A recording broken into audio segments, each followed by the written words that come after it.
السلام علیکم ورحمۃ اللہ وبرکاتہ. سبحان اللہ بحمدہ عدد خلقہ ورضا نفسہ وزنۃ عرشہ مداد کلمات. سبحان اللہ بحمدہ سبحان اللہ العظیم. تیسرا پارہ ہے سورۃ بقرہ اور اس کا آخری رکوع ہے. اس کی آیت نمبر ہے 284.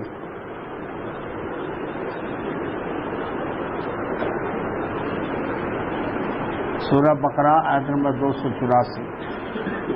دعا پڑھ لیتے ہیں. اعوذ باللہ من الشیطان الرجیم.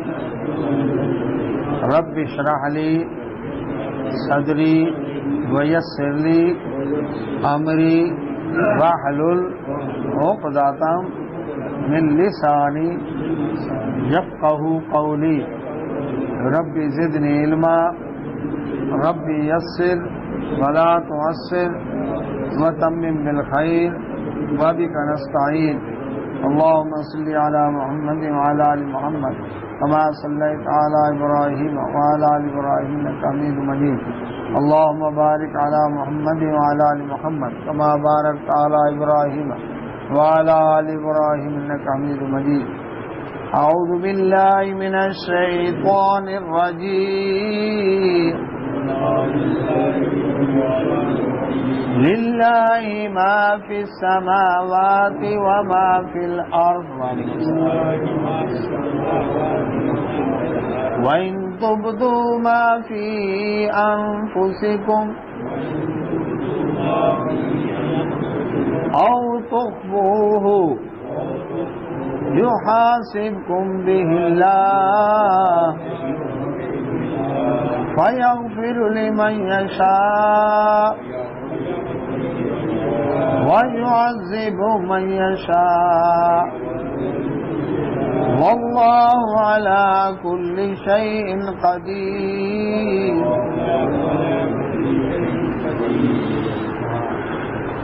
تیسرا پارہ سورہ بقرہ آیت نمبر 284 آخری رکوع. اللہ کے نبی محمد رسول اللہ صلی اللہ علیہ وسلم صحابہ کرام رضوان اجمعین کے ساتھ تشریف فرما تھے.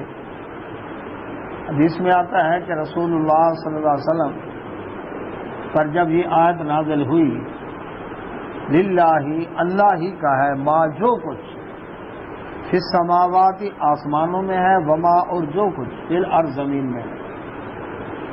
آسمان زمین میں جو کچھ ہے اس سب کا مالک کون ہے؟ اللہ تعالیٰ. کیونکہ وہ اس کا خالق ہے اس لیے اس کا مالک ہے. جب خالق وہی ہے بنانے والا وہی ہے تو مالک بھی وہی ہے. تو جس کا ملک ہے اسی کا ملک ہے. ملکیت بھی اسی کی ہے ملک بادشاہی بھی اسی کی ہے. اس لیے فرمایا آسمان زمین میں جو کچھ ہے سب کا مالک اللہ تعالیٰ. کوئی اس کا شریک نہیں ساجی نہیں پارٹنر نہیں نہ اس نے کائنات بنا کر ٹھیکے پر دی ہے. سب کچھ اسی کا ہے. وَإِنْ اور اگر تبدو تم ظاہر کرو ما جو کچھ فی انفسکم جو تمہارے دلوں میں ہے او تخفو یا اس کو چھپاؤ یحاسبکم تمہارا محاسبہ کرے گا بہ اللہ اس کے ساتھ اللہ تعالیٰ. آسمان زمین پوری کائنات کا مالک رب اس کا علم اتنا وسیع ہے کہ تمہارے دلوں کے اندر جو وسوسے آتے ہیں خیال آتے ہیں چاہے اس کو ظاہر کرو چاہے چھپاؤ اللہ تعالیٰ کے علم میں ہے. جب اس کے علم میں ہے تو اس کا محاسبہ بھی کرے گا. جب وہ کرے گا محاسبہ اس کے بعد آئے گا فیصلہ. فیغفر بخش دے لمن یشاء جس کو وہ چاہے ویعذب اور عذاب دے گا من یشاء جس کو وہ چاہے. واللہ اور اللہ تعالیٰ علی کل شیء ہر چیز پر قدیر قدرت رکھتا ہے. جب یہ آیت نازل ہوئی تو صحابہ کرام رضوان اجمعین کی چیخیں نکل گئی. عرض کیا اللہ کے نبی صلی اللہ علیہ وسلم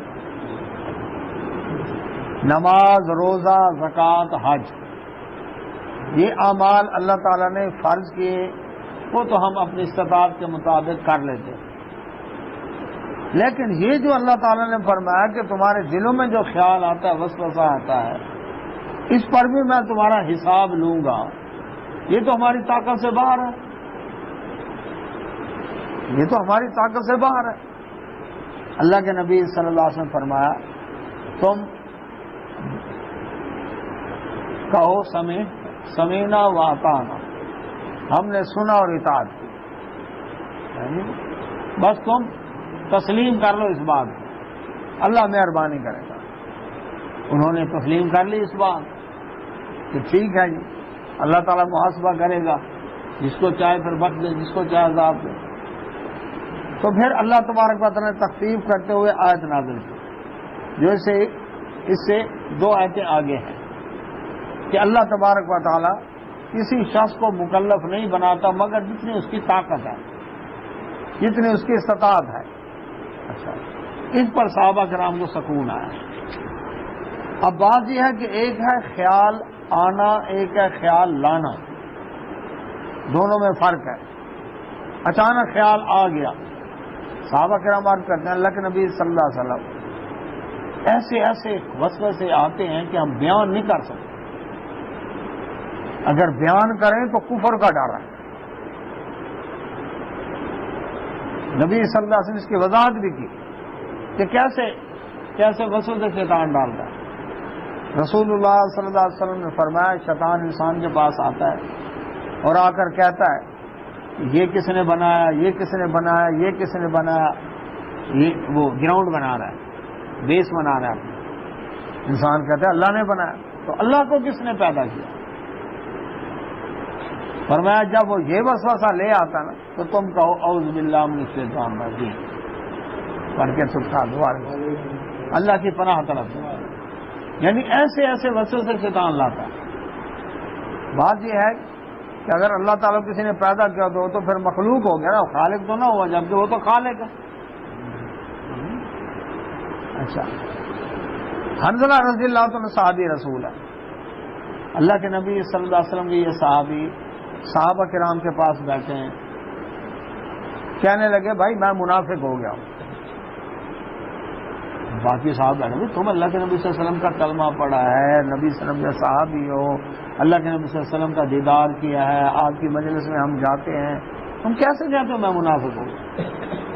بھائی بات یہ ہے کہ جب ہم اللہ کے نبی صلی اللہ علیہ وسلم کی مجلس میں ہوتے ہیں، ایمان کی باتیں ہو رہی ہوتی ہیں، جنت جہنم کے تذکرے ہو رہے ہوتے ہیں، ہمارا دل دنیا سے اچاٹ ہو جاتا ہے،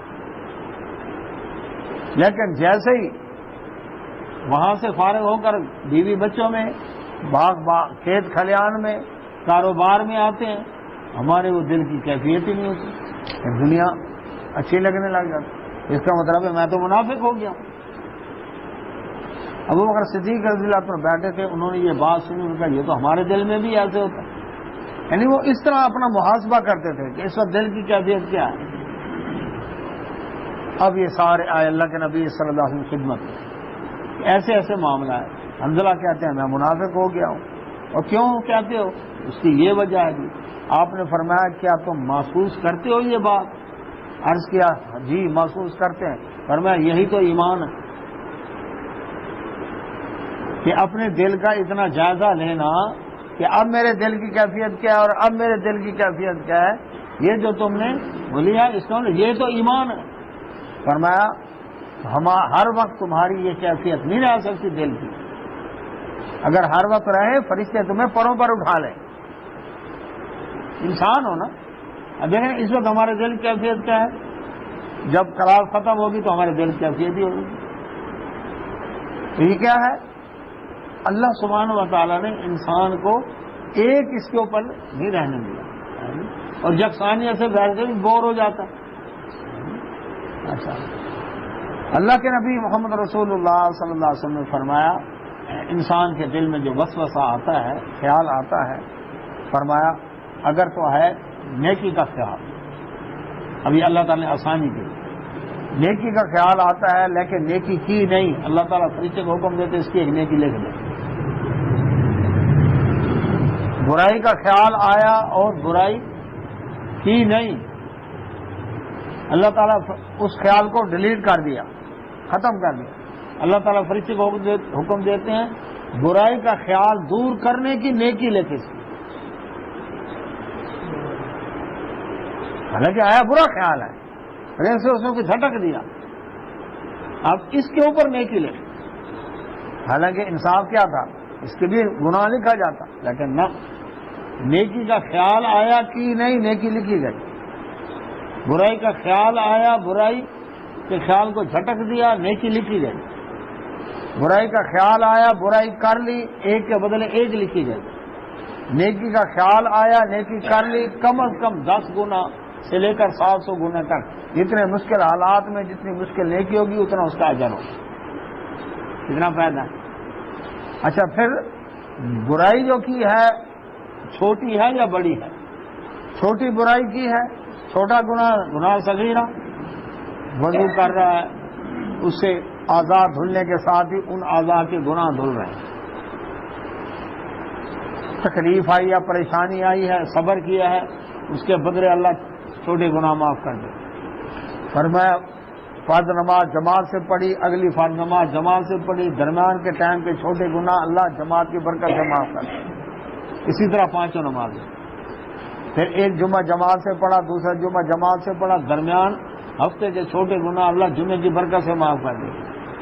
پھر ایک رمضان روزے رکھے، اگلے رمضان روزے رکھے، درمیان سال کے چھوٹے گناہ اللہ رمضان کی برکت سے معاف کر دے۔ کوئی بھی تکلیف پریشانی آئی اور اس نے صبر کیا، اللہ اس کے بدلے اس کے گناہ بھی معاف کر دیتا ہے۔ پھر ہر نیکی بذات خود تو نیکی ہے لیکن کچھ گناہوں کو بھی دھو دیتی ہے، جس طرح پانی خود پاک ہے لیکن ناپاک چیز کو بھی دھو کر پاک کر دیتا ہے، طاہر و مطہر، یعنی پاک خود بھی پاک اور دوسروں کو بھی پاک کرتا ہے۔ تو نیکی بھی ایسے ہے، یہ اللہ کے نبی صلی اللہ علیہ وسلم فرمایا، اللہ تعالیٰ کا تو یہ معاملہ کتنا آسانی والا معاملہ ہو۔ پھر دوسری بات یہ کہ انسان کے اوپر اگر تکلیف آتی ہے تو وہ تکلیف برداشت کر سکتا ہے تو اللہ وہ بھیجتا ہے۔ اللہ تعالیٰ ظالم نہیں ہے کہ ایک شخص 1 من وزن اٹھا سکتا ہے، اللہ تعالیٰ 10 من اس پر لاد دے، اتنا ظلم نہیں کرتا۔ اچھا، اب جی میرے اندر طاقت ہے یا نہیں ہے، اس کا فیصلہ انسان نہیں کر سکتا، اللہ تعالیٰ نے کرنا ہے۔ اب یہ کہے کہ میرے اندر تو کھانے پینے کی طاقت ہی نہیں، میرے اندر تو اٹھ کر کھڑے ہونے کی طاقت ہی نہیں، ہڈرام بن جائے، میرے اندر تو نمازیں پڑھنے کی طاقت ہی نہیں، روزہ رکھنے کی طاقت ہی نہیں، ایسا نہیں۔ یہ فیصلہ کس نے کرنا ہے؟ اللہ تعالیٰ نے کرنا۔ کہ واقعی طاقت تھی کہ نہیں اس کے اندر، تو اللہ سبحانہ و تعالیٰ نے فرمایا کہ آسمان زمین کا چونکہ مالک میں ہوں، اب جو بھی تمہارے دل کے اندر خیال آتا ہے تم زبان پر لاتے ہو یا اس کو چھپاتے ہو، اللہ اس پر محاسبہ کرے گا، حساب لے گا ضرور، لیکن اس کے بعد اس کی مرضی ہے، وَيَغْفِرُ لِمَن يَشَاءُ، جس کو چاہے بخش دے، وَيُعَذِّبُ مَن يَشَاءُ، جس کو چاہے عذاب دے۔ بات ہو رہی تھی خیال آنا اور لانا، ایک ہے خیال آ گیا، اعوذ باللہ پڑی جھٹک دیا، ایک ہے خیال آیا تو اس کو پھر لمبا کر دیا، چلتے چلتے کہاں سے کہاں جا پہنچا۔ فرق ہے کہ نہیں دونوں میں؟ وسوسہ آیا اور وسوسے سے چسکے لینے لگ گیا، خیال آیا برا گناہ کا اور پھر اس کی لذتیں لینے لگ گیا، فرق ہونا چاہیے کہ نہیں؟ تو ایک خیال آ گیا جھٹک دے، خیال کو لائے نہ، اس معاملے پر گناہ والے معاملے پر سوچنا نہ شروع کر دے، اچھا پھر کیسے، پھر یہ، کیونکہ سوچنے سے پھر ارادہ بنے گا، اس گناہ کی نفرت ختم ہو جائے گی، جب نفرت ختم ہوگی پھر وہ اچھا لگے گا، جب اچھا لگے گا تو کر بیٹھے گا، لہذا کیا ہے اس بارے میں سوچے ہی نہ۔ تو اللہ سبحانہ و تعالیٰ فرماتے ہیں جی ہاں جی، نماز میں جو وسوسے آتے ہیں، صحابی نے عرض کیا اللہ کے نبی صلی اللہ علیہ وسلم شیطان وسوسے ڈالتا ہے، بھول جاتے ہیں کتنی رکعتیں پڑھی ہیں، تو آپ صلی اللہ علیہ وسلم اس کو نسخہ یہی بتایا کہ جب بھی وسوسہ آئے تم کرو اعوذ باللہ من الشیطان الرجیم، بائیں طرف 3 دفعہ دھتکار دو، تھوڑا سا ایسے منہ کر، لعاب نہیں نکالنا، تھوک نہیں نکالنی، خالی تھتکارنا، ایسے کھڑے ہیں نا اعوذ باللہ بس ایسے کرنا، رکوع میں ہے بس ایسے کرنا بس، تو اس سے کیا ہے اللہ کی پناہ میں آ جائے۔ یہ اس کا حل بتایا نماز میں اعوذ باللہ بھی قرآن ہے نا۔ اچھا، اور دوسرے نمبر پر کیا؟ دوسرے نمبر پر یہ کہ وہ وسوسہ جو ہوگا انشاءاللہ وہ دور ہو جائے گا، ایک۔ دوسرا یہ بھی ہے کہ جو الفاظ ہیں نا، کچھ لوگ ایسے ہیں نماز پڑھی آنکھیں بند کر دیں تاکہ خشوع خضوع ہے، خشوع خضوع نہیں رہتا، بلکہ وسوسے خیال کہاں سے کہاں شروع ہو جاتا ہے۔ اور حکم یہ ہے کہ جب نماز پڑھ رہے ہیں تو سجدے والی جگہ پر نظر رکھیں۔ اب جب آنکھ بند ہے تو نظر کہاں رہے گی؟ سجدے والی جگہ پر۔ تو اس لیے فرمایا ادھر ادھر بھی نہیں دیکھنا نماز میں، فرمایا یہ شیطان تمہاری نماز کو اچک لیتا ہے، جب تم دیکھتے ہو نا ادھر ادھر دیکھتے ہو نماز میں تو اتنا حصہ وہ چوری کر گیا، تم ٹکا کر رکھو سجدے والی جگہ پر، ایک۔ دوسرا، نماز شروع کی، ہونٹ بند ہے، زبان رکی ہوئی ہے، پڑھ رہے ہیں، یہ پڑھنا نہیں سوچنا ہے، الفاظ ادا، ریڈنگ کب ہوگی، پڑھنا کب ہوگا؟ جب ہونٹ ہلے، زبان ہلے، الفاظ ادا ہوں۔ پتہ ہے کہ میں لفظ پڑھ رہا ہوں، ادا کر رہا ہوں، اور اگر کھڑا ہے ابھی کیا پڑھا؟ جنہوں نے سوچا ہے، پڑھا تو نہیں ہے، تو الفاظ کو ادا کرنا ہے، چاہے ہلکے یعنی اونچی آواز نہ نکلے لیکن آہستہ سے الفاظ کی ادائیگی تو ہو۔ جب الفاظ کی ادائیگی ہوگی، توجہ سجدے کی طرف والی جگہ پر ہوگی، اور اس کے بعد الفاظ کے معنی پر یا ترجمہ نہیں آتا، کم از کم الفاظ پر غور کرے، میں لفظ پڑھ کے آ رہا ہوں، اب یہ لفظ پڑھا، لیکن جب خیالوں میں گم میں کھڑے ہیں پھر کہہ دیے او ہو میں تو بھول گیا۔ تو یہ ہے اس کا طریقہ، ٹھیک ہے نہیں؟ سجدے والی جگہ پر نظر، الفاظ کی ادائیگی منہ سے، اور اس کے بعد کیا ہے؟ توجہ ہو لفظ کے اوپر، میری ادائیگی میں کہہ کے آ رہا ہوں، جب اس طرف ہوگی انشاءاللہ پھر توجہ ادھر ہوگی، اور پھر بھی آ جائے وسوسہ تو اعوذ باللہ سے پڑھ کے 3 دفعہ بائیں طرف سے نکال۔ وہ ترجمہ آتا ہے تو ترجمے پر نظر رکھیں، ذہن کے اندر رکھیں کہ میری یہ الفاظ اس کا یہ مطلب ہے۔ جب ترجمے پر نظر ہوگی پھر عذاب والی آیتوں پر رونا بھی آئے گا، یعنی پھر جہاں پر دعائیہ کلمات ہوں گے وہاں آمین بھی کہے گا، پھر اس کی توجہ ہوگی۔ تو اللہ سبحانہ و تعالیٰ فرماتے ہیں کہ حساب لوں گا، لیکن اس کے بعد کیا ہے؟ جس کو چاہوں بخشوں، جس کو چاہوں عذاب دوں، کیونکہ اللہ تعالیٰ ہر چیز پر قدرت رکھتا ہے۔ اچھا، اب اس کے بعد یہ جو آخری 2 آیتیں ہیں سورہ بقرہ کی، رسول اللہ صلی اللہ علیہ وسلم نے فرمایا معراج والرات اللہ تعالیٰ نے مجھے جو 3 تحفے عطا کیے سدرۃ المنتہا پر، 3 تحفے، ان میں ایک تھا 50 نمازیں جو کہ 5 کر دی گئیں، پڑھو 5 ثواب 50 کا ملے گا۔ دوسرا تھا اس بات کا فیصلہ کہ آپ کی امت میں سے جو شخص اللہ کے ساتھ شرک نہیں کرے گا اللہ اس کو ضرور جنت بھیجے گا، یہ فیصلہ بھی معراج والرات ہو گیا۔ تیسرا، یہ سورہ بقرہ کی آخری 2 آیتیں نازل، اس میں پورا اسلام کا خلاصہ آیا ہوا ہے۔ جس طرح کہ سورہ بقرہ شروع ہوئی تو خلاصہ تھا، 7 چیزیں تھیں نا اس میں، اور اسی طرح جب اینڈ ہو رہا ہے تو بھی ہے۔ نبی صلی اللہ علیہ وسلم فرمایا جو شخص رات کو یہ سورہ بقرہ کی آخری 2 آیتیں پڑھ کے سوتا ہے یہ اس کے لیے کافی ہو جائیں۔ بعض علماء نے کہا کہ رات کے قیام کے لیے کافی ہو جائیں گے، بعض نے کہا شیطان سے حفاظت کے لیے کافی ہو جائیں گے، ٹھیک ہے نہیں؟ شیطان سے حفاظت کے لیے حفاظت کے لیے کافی ہو جائیں گے۔ تو یہ وہ صورت یعنی کہ آیات ہیں، 2 آیتیں سورہ بقرہ کی آخری 2 آیتیں۔ نبی صلی اللہ علیہ وسلم نے تشریف فرما تھے، جبریل علیہ السلام آئے، بڑی زور کی آواز ہے، اللہ کے نبی صلی اللہ علیہ وسلم پتہ ہے یہ کس چیز کی آواز ہے؟ فرمایا نہیں۔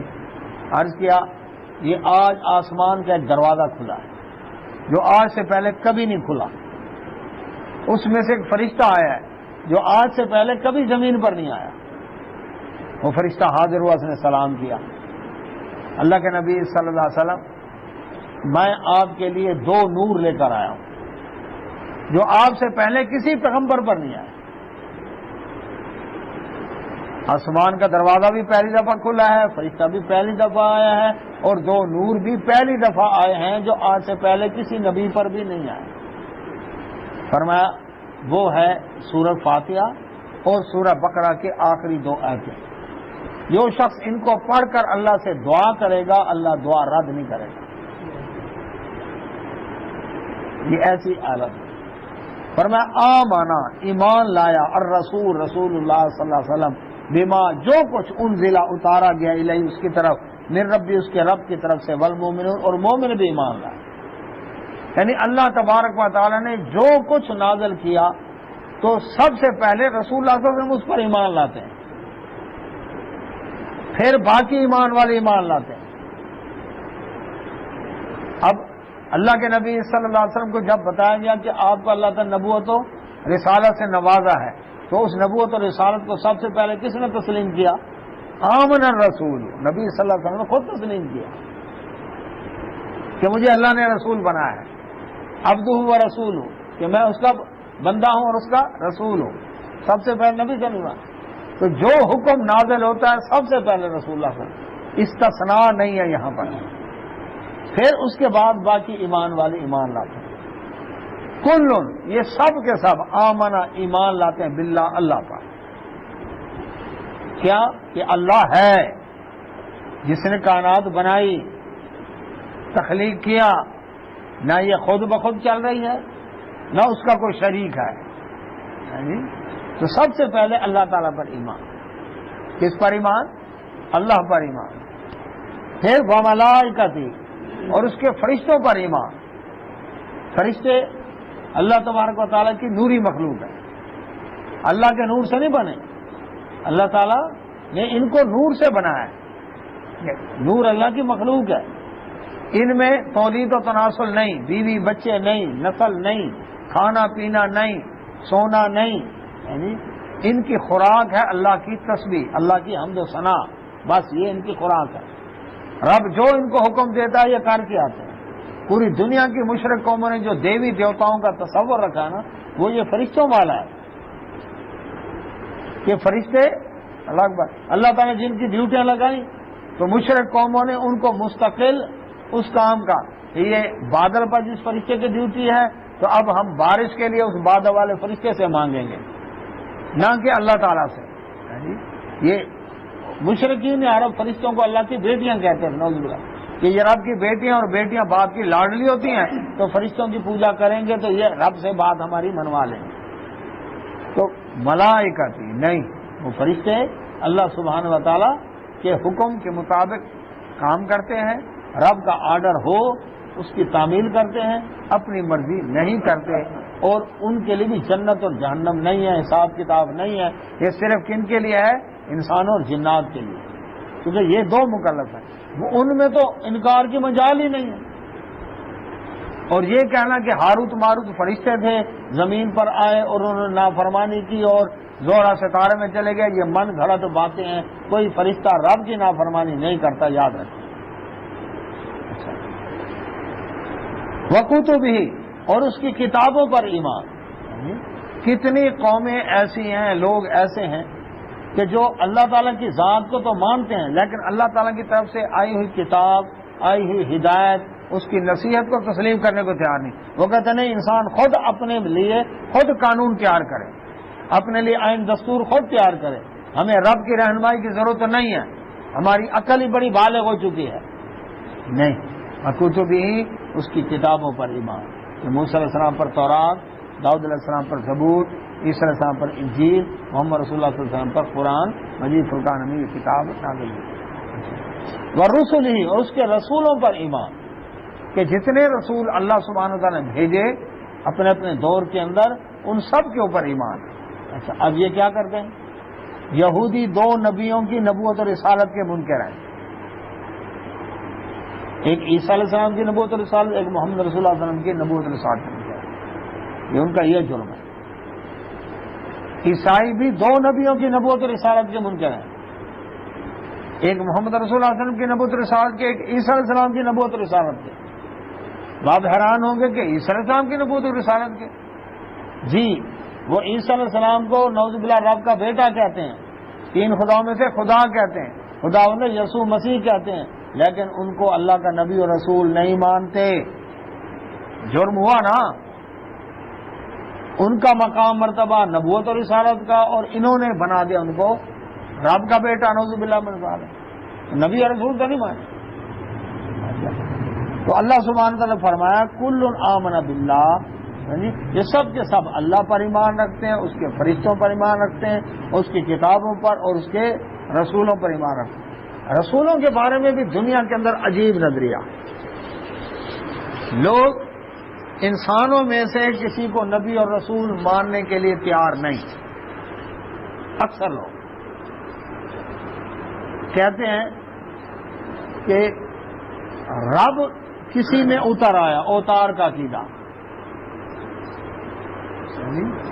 بھگوان اس میں اتر آیا، ایشور اس میں اتر آیا، حلول والا یہ عقیدہ یہ تو رکھیں گے، لیکن کسی انسان کو اللہ کا نبی اور رسول ماننے کو تیار نہیں۔ پہلی مشرک قومیں بشر مانتی تھیں، رسول نہیں مانتی تھیں۔ آج والے رسول مانتے تو بشر نہیں مانتے۔ جبکہ صحیح عقیدہ کیا ہے؟ جو سورہ بنی اسرائیل میں اللہ تعالیٰ نے بیان کیا، ہل کنت الا بشر رسولا، میں کیا ہوں؟ بشر رسول۔ جنس کے اعتبار سے بشر ہوں، آدم علیہ السلام کی اولاد میں سے ہوں، میرا کنبہ قبیلہ خاندان سارے کا تمہیں پتہ ہے، یعنی انسانی بشری لوازمات میرے ساتھ بھی ہیں، یعنی جو ضروریات انسانوں کو ہیں وہ بھی، یعنی کھانا پینا، دکھ درد تکلیف بیماری تھکاوٹ نیند اونگ، یہ سب کچھ میرے ساتھ بھی ہے، لیکن مقام مرتبہ میں اللہ کا رسول بلکہ رسولوں کا سردار ہوں، یہ مقام تمہارے پاس نہیں بلکہ کسی کے پاس بھی نہیں۔ اچھا، اس میں اب قیامت کا تذکرہ نہیں، بات ہے کہ جب کل آمنا باللہ یعنی وکتبہ ورسلہ آ گیا، وملائکتہ آ گیا، تو اب جو کتاب کے اندر قیامت کا تذکرہ ہے تو ایمان ہو گیا، اچھی بری تقدیر کا تذکرہ ہے تو ایمان ہو گیا، تو اس میں سب کچھ جامع بالغ بلاغت کے ساتھ اس کے اندر یہ بات آ گئی۔ تو فرمایا لا نفرق، ایمان والے کیا کہتے ہیں؟ ہم نہیں فرق کرتے بین احد، درمیان کسی ایک کے میں رسولوں میں، رسول ہونے کے ناطے ہم کسی رسول کے اندر فرق نہیں کرتے کہ اس کو مانیں گے اس کو نہیں مانیں گے، نہ یہ فرق نہیں۔ باقی رہ گیا مقام اور مرتبے کی بات، تو قرآن خود بیان کرتا ہے تلک الرسل فضلنا بعضهم علی بعض، ہم نے رسولوں میں سے رسولوں کو بعض پر فضیلت دی، اسی طرح انبیاء علیہ السلام میں بھی بعض کو بعض پر فضیلت دی، قرآن خود بیان کر رہا ہے، یعنی وہ فضیلت اپنی جگہ، لیکن ایز اے نبی اور رسول نبی صلی اللہ علیہ وسلم فرمایا کوئی شخص یونس بن متی علیہ السلام کو اللہ اکبر مجھ سے اللہ اکبر مجھے ان سے افضل نہ سمجھے، مجھے ان سے افضل نہ سمجھے، کیوں؟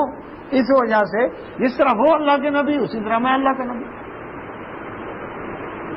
لیکن مقام مرتبہ اللہ تبارک تعالیٰ جس طرح پھولوں کا گلدستہ ہے، ہر پھول کی اپنی خوشبو ہے، تو اللہ سبحانہ و تعالیٰ نے فرمایا وقالو، اور وہ کہتے ہیں۔ اب وہ بات آئی جو نبی صلی اللہ علیہ وسلم نے فرمایا صحابہ کرام سے کہ تم یہ بات کہہ دو اللہ مہربانی کرے گا، تو اللہ تعالیٰ نے اس کا تذکرہ قرآن میں کر دیا۔ وقالو، یہ ایمان والے اور رسول اللہ صلی اللہ علیہ وسلم کیا کہتے ہیں؟ سمعنا، ہم نے سن لیا، واطعنا، اور ہم نے اطاعت کی، غفرانک، تو ہمیں بخش دے ربنا، اے ہمارے رب، والیک المصیر، اور تیری طرف ہی لوٹ کر جانا ہے۔ تو اب جب تسلیم کر لیا، لیکن اے اللہ مہربانی فرما، تو ہی معاف کرنے والا ہے، اگر ہمارے دل کے مسئلے سے پکڑے گئے تو جو لاشعوری میں آئے، غیر ارادی طور پر آئے، اے اللہ کیا بنے گا؟ اے اللہ بس غفرانک ربنا، تو ہمارا رب ہے، ہمیں تو بخش دے، والیک المصیر، تیری طرف لوٹ کر آنا ہے۔ اللہ نے جواب میں یہ آیت نازل کی، لا یکلف اللہ پابند نہیں کرتا نفسن کسی شخص کو الا مگر وسعہا، جس میں اس کی طاقت ہے۔ اب جس وسیلے کی اس کے اندر طاقت ہی نہیں، اللہ تعالیٰ اس پر حساب نہیں لے گا۔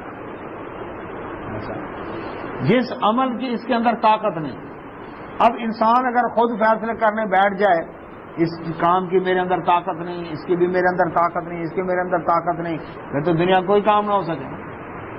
نہیں، اللہ سبحانہ و تعالیٰ نے جو شریعت نازل کی، انسان اس پر عمل کر سکتا ہے تو رب نے نازل کیا، یاد رکھیں.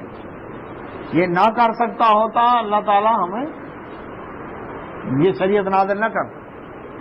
جو کر سکتے تھے تو اس نے حکم نازل کیا.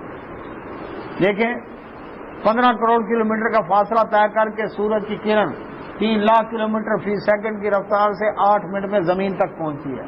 ہمیں نہیں کہا کہ تم جا کر سورج سے دھوپ لے آیا کرو، پابند نہیں کیا نا، یہیں پر پہنچا دی. کوئی چیز قرآن سے باہر ہمیں نہیں لانی پڑتی کہ برف لینی ہے تو پلوٹو سیارے سے لے آؤ، یہ چیز لینی ہے تو ادھر سے لے آؤ، یہ لینا تو ادھر سے لے آؤ. ہر چیز ادھر مہیا کر دی. سانس کتنی دفعہ لیا ہے، کتنی دفعہ نہیں لیا، طاقت ہے انسان میں؟ حساب کر سکتا ہے؟ حساب ہی نہیں اس پر. دل کو اتنی دفعہ دھڑکایا تو نے اتنی دفعہ کیوں نہیں دھڑکایا؟ انسان کے اختیار میں ہے؟ نہیں ہے، حساب ہی نہیں. آنکھ کی پلک اتنی دفعہ جھپکائی دن میں، اتنی دفعہ کیوں نہیں جھپکائی؟ اختیار ہے؟ نہیں ہے، حساب ہی نہیں. لیکن یہ ہاتھ تیرا اٹھا، اپنی جیب سے بٹوے سے صدقہ نکال کر چھپا کر دیا یا دوسرے کی جیب سے بٹوا چرایا، ہاتھ اٹھا ہے نا، اس پر حساب ہے کہ اچھائی میں استعمال ہوا یا برائی میں ہوا. زبان ہلی، اختیار ہے نا. درود شریف پڑھا یا گالی دی ہے، اختیار ہے نا، اس پر حساب ہے. یاد رکھیں، جس کا اختیار نہیں اس پر حساب نہیں، جس کا اختیار ہے اس پر حساب ہے. یہ اللہ تبارک تعالیٰ کا کام ہے. لا یکلف اللہ نفسا الا وسعها، اللہ نے کسی نفس کو پابند نہیں کیا مگر اس کی طاقت کے مطابق. اللہ اکبر. لہا، اس کے لیے ہے ما جو کسبت، اس نے کمایا. یعنی اگر نیکی کمائی ہے تو اس کے لیے اس کا اجر ہے. وعلیہا، اور اسی پر ہے مکتسبت، جو اس نے کمائی برائی، اگر برائی کی ہے تو اس کا وبال بھی اسی پر ہے. اچھائی کرے گا تو انعام خود پائے گا، جنت کی ہمیشہ کی عیش والی زندگی خود بسر کرے گا، اور نافرمانی کرے گا جہنم میں خود چلے گا. رب کا کیا نقصان ہے؟ اس لیے ہر شخص اپنے عمل کا کیا ہے، جواب دے ہے. نا قرآن میں آیت اللہ سبحانہ نے فرمایا کہ ہر شخص اپنے اعمال کے بدلے رہینا، کے الفاظ ہے نا قرآن میں، کسبت رہینا. ہر شخص اپنے عمل کے بدلے رہن رکھا ہوا. نیکی کرتا ہے تو رہن چھوٹ گیا، برائی کرتا ہے تو پکڑا گیا.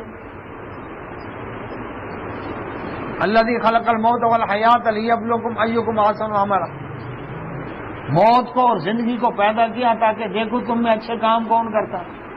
برے کام تو ہونے ہیں، شیطان لگا ہوا پیچھے، لیکن اچھائی کون کرتا ہے یہ بھی تو دیکھنا ہے.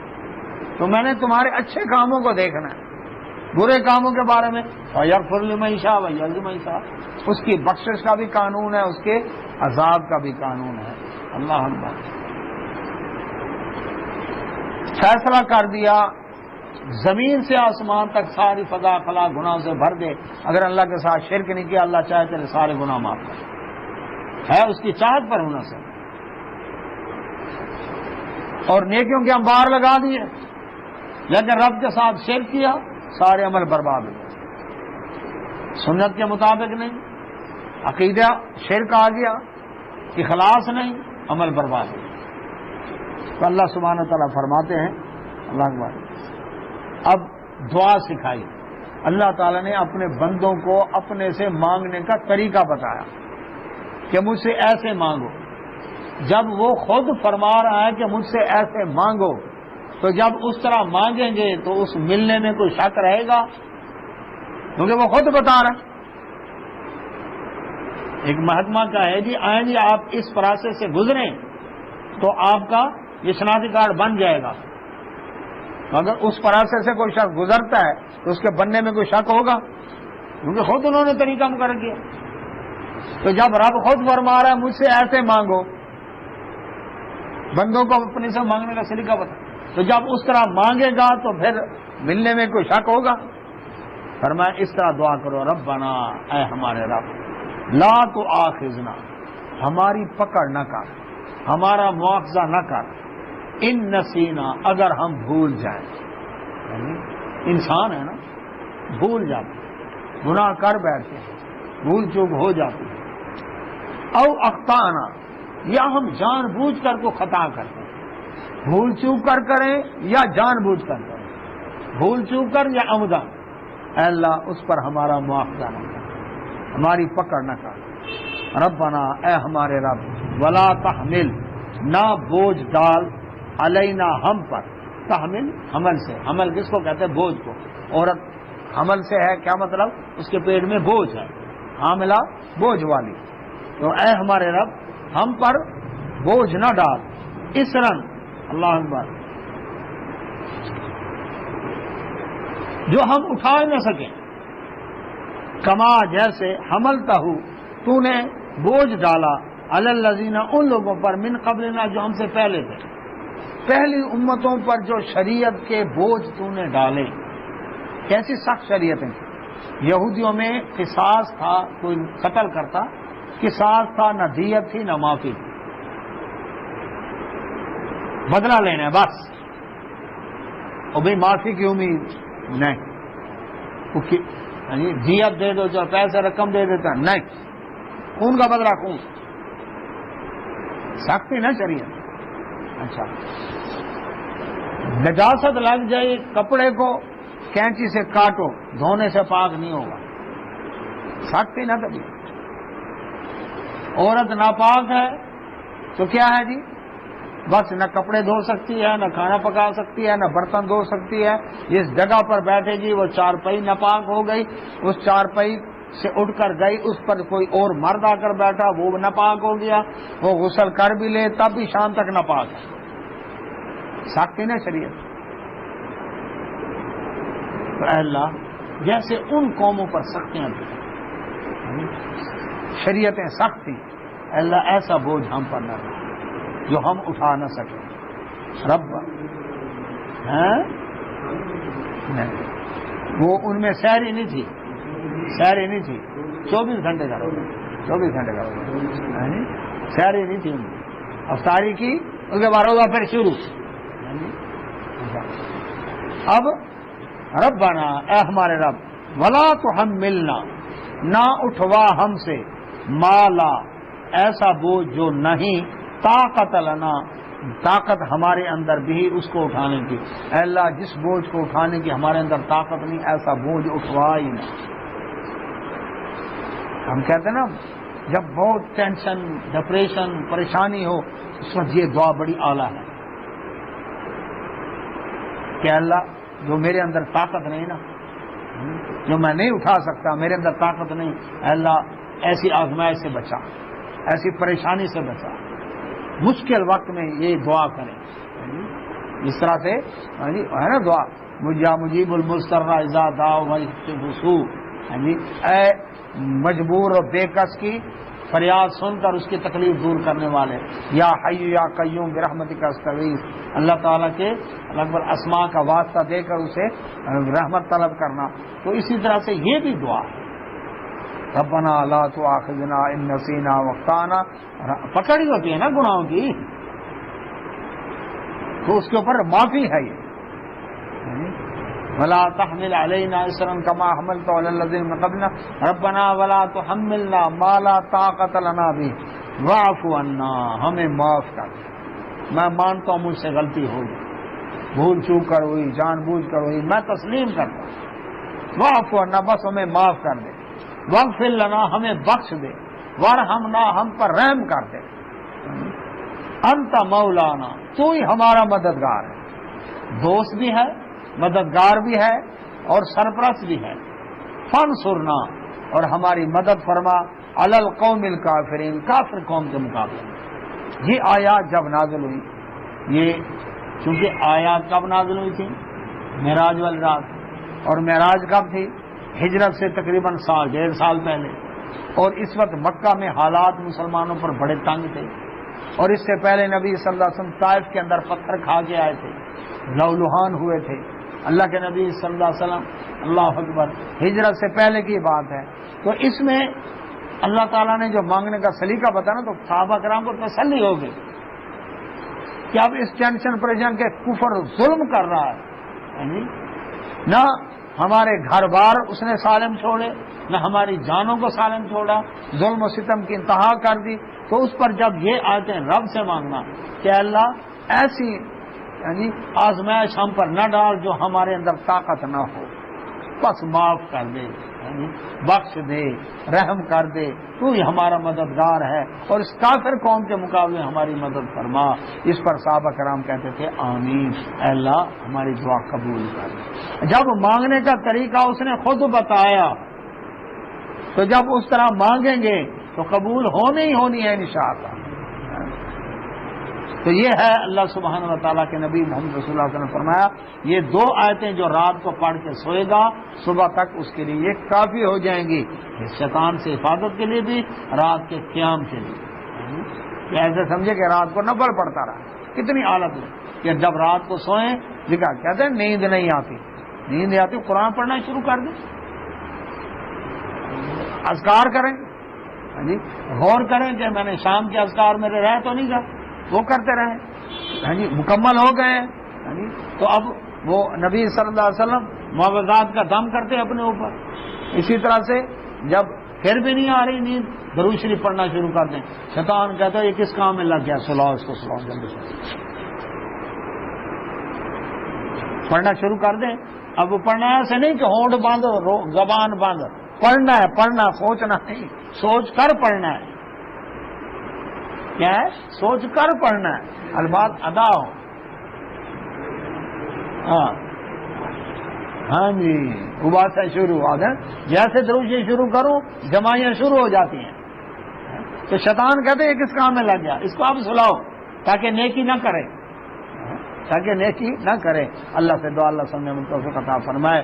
واخر دعوانا الحمدللہ رب العالمین. الحمدللہ سورہ بقرہ مکمل ہوئی، 2.5 پاروں جتنی ہے. آخر دعوانا الحمدللہ.